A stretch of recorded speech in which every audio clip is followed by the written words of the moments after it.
Q*bert is an arcade video game developed and published by Gottlieb in 1982. It is a 2D action game with puzzle elements that uses isometric graphics to create a pseudo-3D effect, and serves as a precursor to the isometric platformer genre. The objective is to change the color of every cube in a pyramid by making the on-screen character hop on top of the cube while avoiding obstacles and enemies. Players use a joystick to control the character. The game was conceived by Warren Davis and Jeff Lee. Lee designed the title character and original concept, which was then further developed and implemented by Davis. Q*bert was developed under the project name Cubes, but was briefly named Snots And Boogers and At. During development, Q*bert was well received in arcades and among critics. The game was Gottlieb's most successful video game and among the most recognized brands from the golden age of arcade video games. It has been ported to numerous platforms. The success resulted in sequels and the use of the character's likeness in merchandising, such as appearances on lunchboxes, toys, and an animated television show. The character Q*bert became known for his swearing, an incoherent phrase of synthesized speech generated by the sound chip and a speech balloon of nonsensical characters that appear when he collides with an enemy. Because the game was developed during the period when Columbia Pictures owned Gottlieb, the intellectual rights to Q*bert stayed with Columbia even after they divested themselves of Gottlieb's assets in 1984. Therefore, it is currently a property of Sony Pictures Entertainment when its parent Sony acquired Columbia in 1989. Q*bert appeared in Disney's computer-animated film Wreck-It Ralph, under a license from Sony, and later appeared in the live-action comedy Pixels in 2015. Gameplay: Q*bert is an action game with puzzle elements played from an isometric third-person perspective to convey a three-dimensional look. The game is played using a single, diagonally mounted four-way joystick. The player controls Q*bert, who starts each game at the top of a pyramid made of 28 cubes, and moves by hopping diagonally from cube to cube. Landing on a cube causes it to change color, and changing every cube to the target color allows the player to progress to the next stage. At the beginning, jumping on every cube once is enough to advance. In later stages, each cube must be hit twice to reach the target color. Other times, cubes change color every time Q*bert lands on them, instead of remaining on the target color once they reach it. Both elements are then combined in subsequent stages. Jumping off the pyramid results in the character's death. The player is impeded by several enemies, introduced gradually to the game. Coily first appears as a purple egg that bounces to the bottom of the pyramid and then transforms into a snake that chases after Q*bert. And Wrongway, two purple creatures that hop along the sides of the cubes in an Escher-esque manner. Starting at either the bottom left or bottom right corner, they keep moving toward the top right or top left side of the pyramid respectively, and fall off the pyramid when they reach the end. Slick and Sam, two green creatures that descend down the pyramid and revert cubes whose color has already been changed. A collision with purple enemies is fatal to the character, whereas the green enemies are removed from the board upon contact. Colored balls occasionally appear at the second row of cubes and bounce downward. Contact with a red ball is lethal to Q*bert, while contact with a green one immobilizes the on-screen enemies for a limited time. Multicolored floating discs on either side of the pyramid serve as an escape from danger, particularly Coily. When Q*bert jumps on a disc, it transports him to the top of the pyramid. If Coily is in close pursuit of the character, he will jump after Q*bert and fall to his death, awarding bonus points. This causes all enemies and balls on the screen to disappear, though they start to return after a few seconds. Points are awarded for each color change, defeating Coily with a flying disc, remaining discs at the end of a stage and catching green balls or Slick and Sam. Extra lives are granted for reaching certain scores, which are set by the machine operator. Development concept The basic ideas for the game were thought up by Warren Davis and Jeff Lee. The initial concept began when artist Jeff Lee drew a pyramid of cubes inspired by M.C. Escher. Lee felt a game could be derived from the artwork, and created an orange, armless main character. the character jumped along the cubes and shot projectiles, called mucus bombs, from a tubular nose at enemies. Enemies included a blue creature, later changed purple and named Wrong Way, and an orange creature, later changed green and named Sam. Lee had drawn similar characters since childhood, inspired by characters from comics, cartoons, Mad Magazine and by artist Ed Big Daddy Roth. Q-Bert's design later included a speech balloon with a string of nonsensical characters, at, which Lee originally presented as joke. Implementation Warren Davis, a programmer hired to work on the action game Protector, noticed Lee's ideas, and asked if he could use them to practice programming randomness and gravity as game mechanic. Thus, he added balls that bounced from the pyramid's top to bottom. Because Davis was still learning how to program game mechanics, he wanted to keep the design simple. He also felt games with complex control schemes were frustrating and wanted something that could be played with one hand. To accomplish this, Davis removed the shooting and changed the objective to saving the protagonist from danger. As Davis worked on the game one night, Gottlieb's vice president of engineering, Ron Waxman, noticed him and suggested to change the color of the cubes after the game's character has landed on them. Davis implemented a unique control scheme. A four-way joystick was rotated 45 degrees to match the directions of Q-Bert's jumping. Staff members at Gottlieb urged for a more conventional orientation, but Davis stuck to his decision. Davis remembered to have started programming in April 1982, but the project was only put on schedule as an actual product several months later. Audio AMOS Technology 6502 chip that operates at 894 kHz generates the sound effects, and a speech synthesizer by Votrax generates Q-Bert's incoherent expressions. The audio system uses 128B of random access memory and 4 kilobytes of erasable programmable read-only memory to store the sound data and code to implement it. Like other Gottlieb games, the sound system was thoroughly tested to ensure it would handle daily usage. In retrospect, audio engineer David Thiel commented that such testing minimized time available for creative designing. Thiel was tasked with using the synthesizer to produce English phrases for the game. However, he was unable to create coherent phrases and eventually chose to string together random phonemes instead. Thiel also felt the incoherent speech was a good fit for the in Q-Bert's speech balloon. Following a suggestion from technician Rick Tighe, a pinball machine component was included to make a loud sound when a character falls off the pyramid. The sound is generated by an internal coil that hits the interior of a cabinet wall. Foam padding was added to the area of contact on the cabinet. The developers felt the softer sound better matched a fall rather than a loud knocking sound. The cost of installing foam, however, was too expensive and the padding was omitted. The Gottlieb staff had difficulty naming the game. Aside from the project name Cubes, it was untitled for most of the development process. The staff agreed the game should be named after the main character, but disagreed on the name. Lee's title for the initial concept Snots And Boogers was rejected, as was a list of suggestions compiled from company employees. According to Davis, Vice President of Marketing Howie Rubin championed as the title. Although staff members argued it was silly and would be impossible to pronounce, a few early test models were produced with as the title on the unit's artwork. During a meeting, Hubert was suggested, and a staff member thought of combining Cubes and Hubert into Q-Bert. Art director Richard Tracy changed the name to Q-Bert, and the dash was later changed to an asterisk. In retrospect, Davis expressed regret for the asterisk, because he felt it prevented the name from becoming a common crossword term and it is a wild card character for search engines.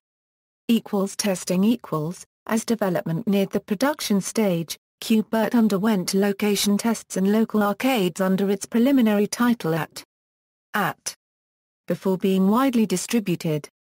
According to Jeff Lee, his oldest written record attesting to the game being playable as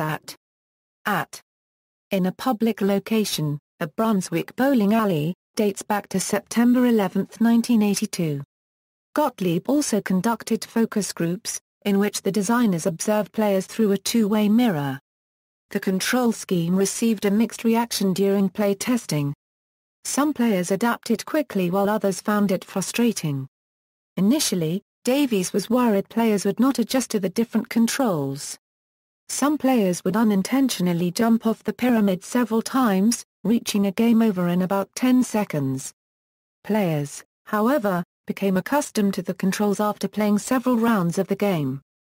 The different responses to the controls prompted Davies to reduce the game's level of difficulty, a decision that he would later regret. Release A copyright claim registered with the United States Copyright Office by Gottlieb on February 10, 1983 cites the date of publication of Q*bert as October 18, 1982. Video Games reported that the game was sold directly to arcade operators at its public showing at the AMOA show held November 18, Euro 20, 1982. Gottlieb offered the machines for $2,600 per unit. Q*bert is Gottlieb's fourth video game. Reception: Q*bert was Gottlieb's only video game that gathered huge critical and commercial success, selling around 25,000 arcade cabinets. Cabaret and cocktail versions of the game were later produced. The machines have since become collector's items. The rarest of them are the cocktail versions. When the game was first introduced to a wider industry audience at the November 1982 AMOA show, it was immediately received favorably by the press.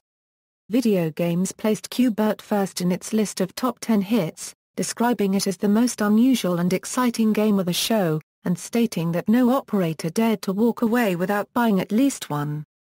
The Coin Slot reported Gottlieb's game, Q*bert, was one of the stars of the show, and predicted that the game should do very well. Contemporaneous reviews were equally enthusiastic, and focused on the uniqueness of the gameplay and audio-visual presentation. Roger C. Sharp of Electronic Games considered it a potential arcade award winner for Coin-Op Game of the Year, praising innovative gameplay and outstanding graphics. William Brahall of Creative Computing Video and Arcade Games described the game as an all-round winner that had many strong points. He praised the variety of sound effects and the graphics, calling the colors vibrant.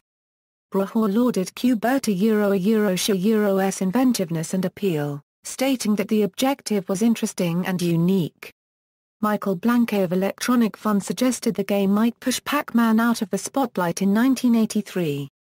Neil Tesser of Video Games also likened Q*bert to Japanese games like Pac-Man and Donkey Kong, due to the focus on characters, animation and storylines, as well as the absence of violence.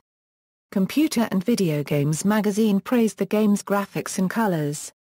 Electronic Games awarded Q*bert Most Innovative Coin-Op Game of the Year. Video Game Player called it the funniest game of the year among arcade games in 1983. Q*bert continues to be widely recognized as a significant part of video game history. Author Stephen Kent and Game Spy's William Cassidy considered Q*bert one of the more memorable games of its time. Author David Ellis echoed similar statements, calling it a classic favorite. 1UP.com's Jeremy Parish and Kim Wilde of Retro Gamer magazine described the game as difficult yet addictive. Author John Sellers also called Q*bert addictive, and praised the sound effects and three-dimensional appearance of the graphics. Cassidy called the game unique and challenging. He attributed the challenge in part to the control scheme. IGN's Jeremy Dunham felt the controls were poorly designed, describing them as unresponsive, and a struggle. He nonetheless commented that the game was addictive despite the controls. The main character also received positive press coverage. Edge magazine attributed the success of the game to the title character. They stated that players could easily relate to Q*bert, particularly because he swore. Computer and Video Games, however, considered the swearing a negative, but still felt the character was appealing. Cassidy believed the game's appeal lay in the main character. He described Q*bert as cute and having a personality that made him stand out in comparison to other popular video game characters. The authors of High Score referred to Q*bert as ultra-endearing alien hopmeester, and the cutest game character of 1982. Ports. At the 1982 AMOA show, Parker Brothers secured the license to publish home conversions of the Q-Bert arcade game. Parker first published a port to the Atari 2600, and by the end of 1983, the company also advertised versions for Atari 5200, Intellivision, ColecoVision, the Atari 8-bit computer family, Commodore VIC-20, Texas Instruments TI-99 A and Commodore 64. The release of the Commodore 64 version was noted to lag behind the others but appeared in 1984. Parker Brothers also translated the game into a standalone tabletop electronic game. It uses a VFD screen, and has since become a rare collector's item. Q-Bert was also published by Parker Brothers for the Philips Videopack in Europe, by Tsukuda Original for the Othello Multivision in Japan, and by Ultra Games for the NES in North America. The initial home port for the Atari 2600, the most widespread system at the time, was met with mixed reactions. Video games warned that buyers of the Atari 2600 version may find themselves just a little disappointed. They criticized the lack of music, the removing of the characters you and wrong way, and the system's troubles to handle the character sprites on screen at a steady performance. Later Mark Brownstein of the same magazine was more in favor of the game, but still cited the presence of fewer cubes in the game's pyramidal layout and pretty poor control as negatives. Will Richardson of Electronic Games noted a lack in audio-visual qualities and counterintuitive controls, but commended the gameplay, stating that the game comes much closer to its source of inspiration than a surface evaluation indicates. Randy Hacker of Electronic Fun with Computers and Games called it a sterling adaptation, SIG in 2008. However, IGN's Levi Buchanan rated it the fourth worst arcade port for the Atari 2600, mostly due to a lack of jumping animations for enemies, which instead pop up instantly on the adjacent cube, making it impossible to know which direction they travel before they land. Other home versions were well received for the most part, with some exceptions. Of the ColecoVision version, Electronic Fun with Computers and Games noted that Q-Bert aficionados will not be disappointed. Mark Brownstein of Video Games called it one of the best of the authorized versions. Warren Davis also considered the ColecoVision version the most accurate port of the arcade. Mark Brownstein judged the Atari 5200 version inferior to the ColecoVision, due to the imprecision of the Atari 5200 controller, but noted that it does tend to grow on you. Video Games determined the Intellivision version as the worst of the available ports, criticizing the system's controller for being inadequate for the game. Antic Magazine's David Duberman called the Atari 8-bit version one of the finest translations of an arcade game for the home computer format, and Arthur Lowenberger of Creative Computing listed it as a runner-up for best arcade adaptation to the system, praising its faithful graphics, sound, movement and playability. Softline was more critical, criticizing the Atari version's controls and lack of swearing.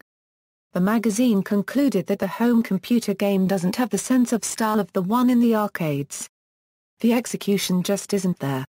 In 1984 the magazine's readers named the game the fifth worst Atari program of 1983. Computer Games called the C64 version an absolutely terrific translation that almost totally duplicates the arcade game, aside from its lack of synthesized speech. The standalone tabletop was awarded Standalone Game of the Year in Electronic Games. In 2003, a version for Java-based mobile phones was announced by Sony Pictures Mobile. Reviewers generally acknowledged it as a faithful port of the arcade original, but criticized the controls.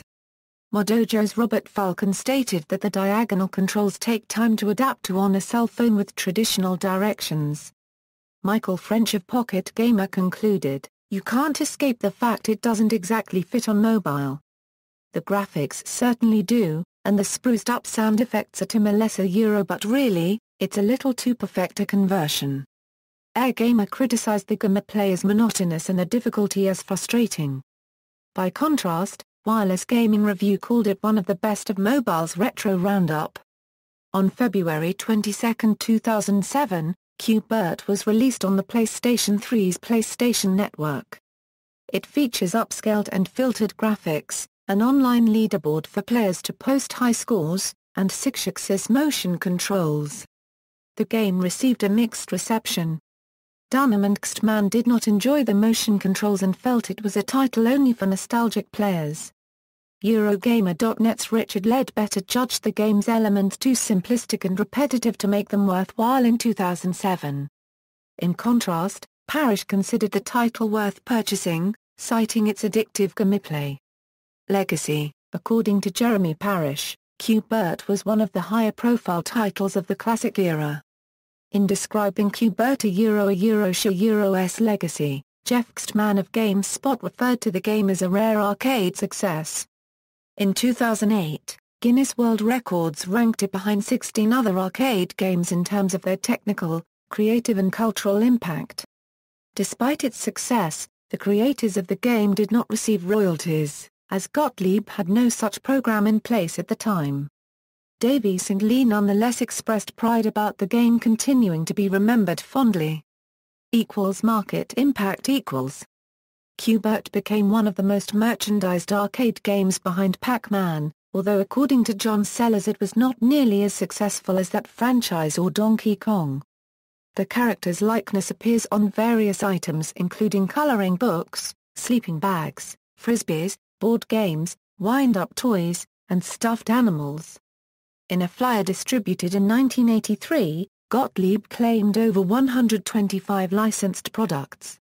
However, the North American video game crash of 1983 depressed the market, and the game's popularity began to decline by 1984.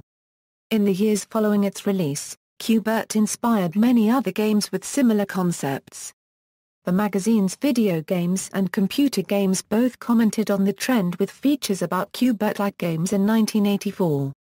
They listed Mr. Cool by Sierra Online, Frostbite by Activision, Cubopper by Accelerated Software, Juice by Tronix, Quickstep by Imagic, Flip and Flop and Boing by First Star Software, Pharaoh's Pyramid by Master Control Software, Pogo Joe by Screenplay, Rabbit Transit by Starpath, as games which had been inspired by Q*bert.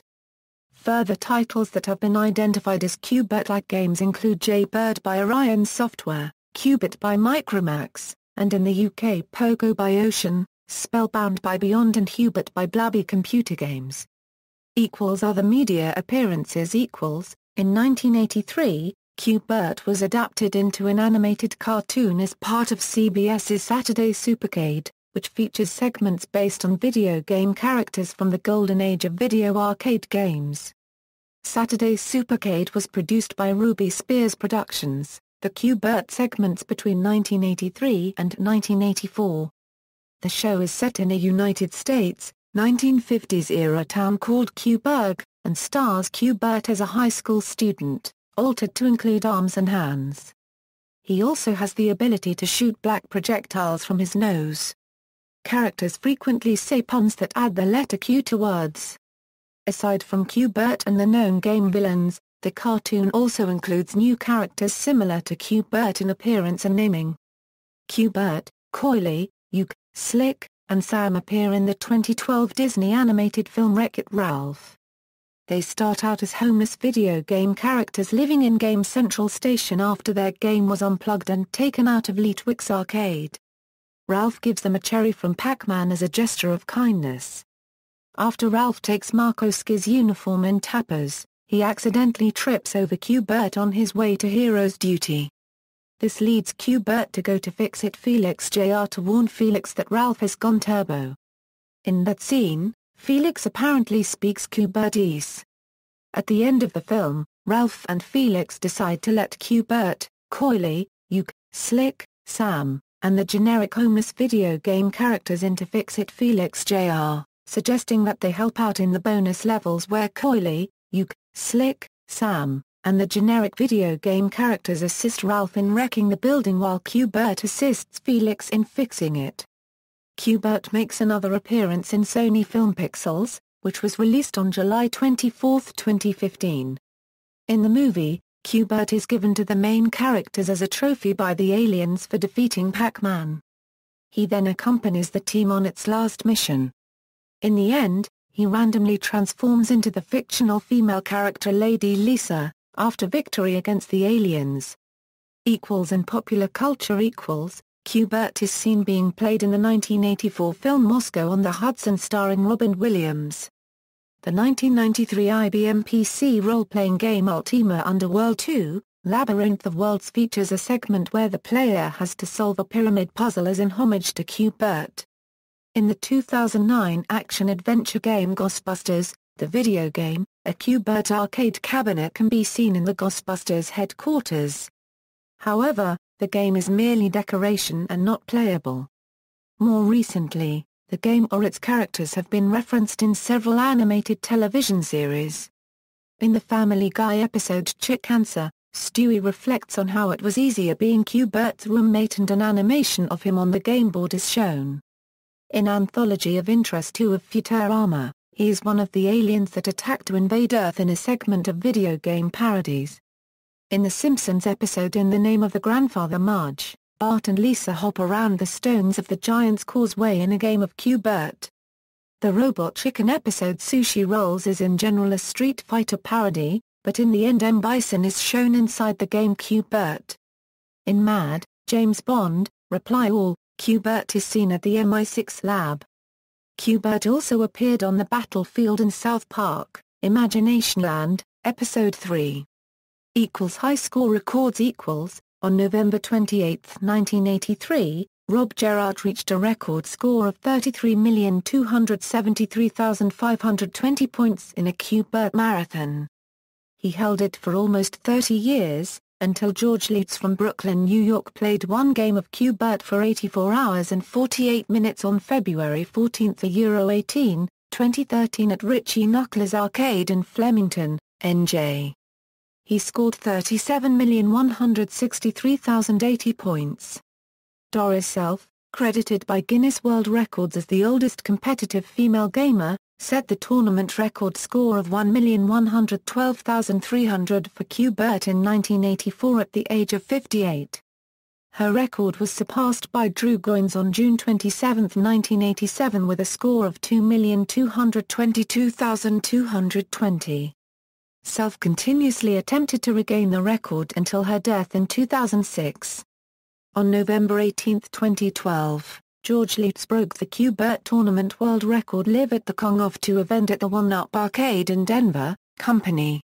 George scored 3,930,990 points in just under 8 hours, earning 1.5 million points on his first life, beating Self's score using a single life. Lutz's score was verified by Twin Galaxies. The video ends at a score of 3.7 million points, 1,500,000 points over the previous record. Updates, remakes, and sequels Faster, harder, more challenging Q-Bert. Believing that the original game was too easy, Davies initiated development of Faster, Harder, More Challenging Q-Bert in 1983, which increases the difficulty, introduces Q-Bertha and adds a bonus round. Finally, the project was cancelled and the game never entered production.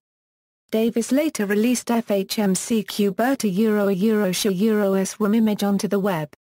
Q-Bert's Quest. Gottlieb also released a pinball game, Q-Berta Euro-S Quest, based on the arcade version.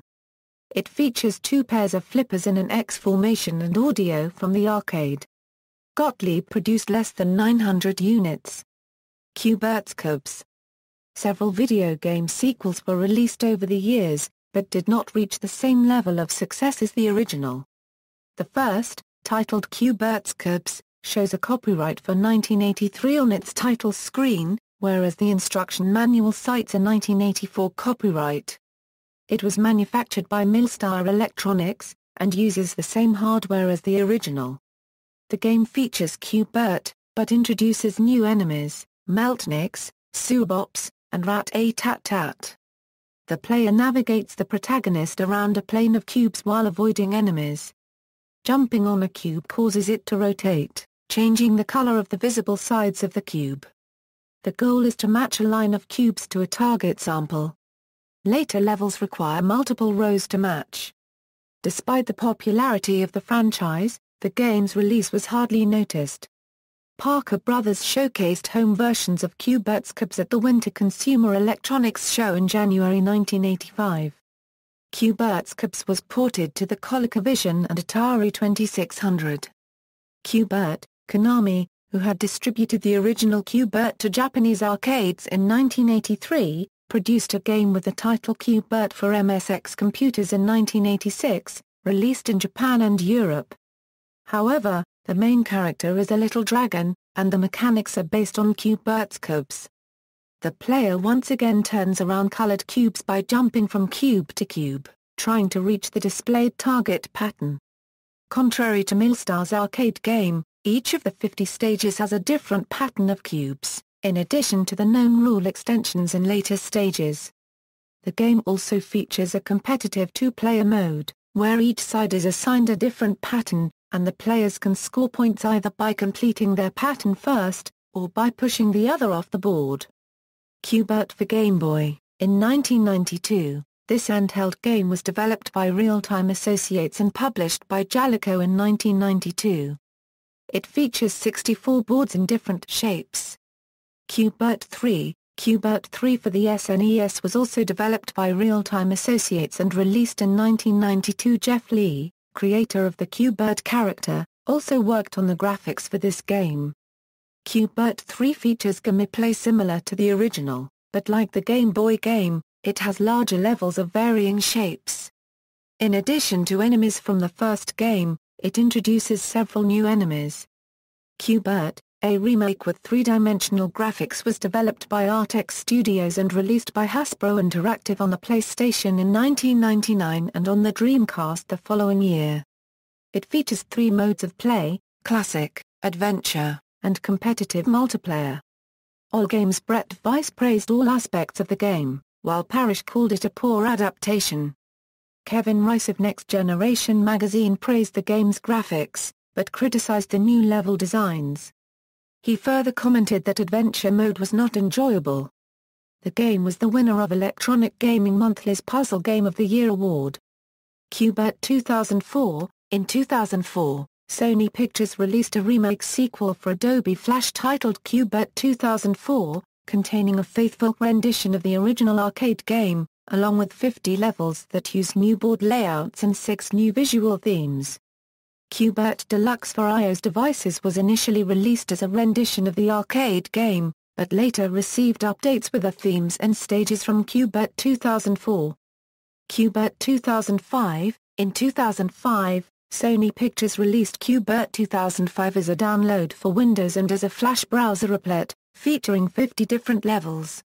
Q-Bert Rebooted. On July 2, 2014, Gonzo Games and Sideline Amusement announced Q-Bert Rebooted to be released on Steam, iOS and Android. Versions for PlayStation 3, PlayStation 4 and PlayStation Vita were released 2015 on February 17 in North America and February 18 in Europe. According to Mark Kaplan, Vice President, Consumer Products, Worldwide Marketing and Distribution at Sony Pictures Entertainment, the release was motivated by renewed interest in Q-Bert, in part due to the cameo in the recent Wreck-It Ralph animated feature film. Q-Bert Rebooted contains a port of the classic arcade game alongside a new playing mode that uses hexagonal shapes, increasing the number of possible movement directions to 6. Additionally, the rebooted mode features new enemy types, including a boxing glove that punches Q-Bert off the levels and a treasure chest that tries to avoid him. The game has 5 different stage designs spread across 40 levels, which contain 3 rounds and a bonus round and have to be completed with 5 lives. Gems are collected to unlock different skins for the Q-Bert character, and completing levels multiple times while reaching specific time and score goals is awarded with stars that enable access to more levels. Notes: the original artwork displays the 1st and 5th character as spirals. The @ sign is used in its place in the text of the references. Davies stated that this happened by June or July, whereas Howie Rubin, vice president of Gottlieb, claimed in an early 1983 interview with Video Games that the game was not yet on a list of games voted for in a brainstorming session in August. Tessa, Neil. The Life and Times of Q-Bert and Joust. Video Games, 26 €30. The Coca-Cola Company acquired Columbia Pictures, Gottlieb's owner, in 1982, and renamed the company to Millstar Electronics, in 1983. References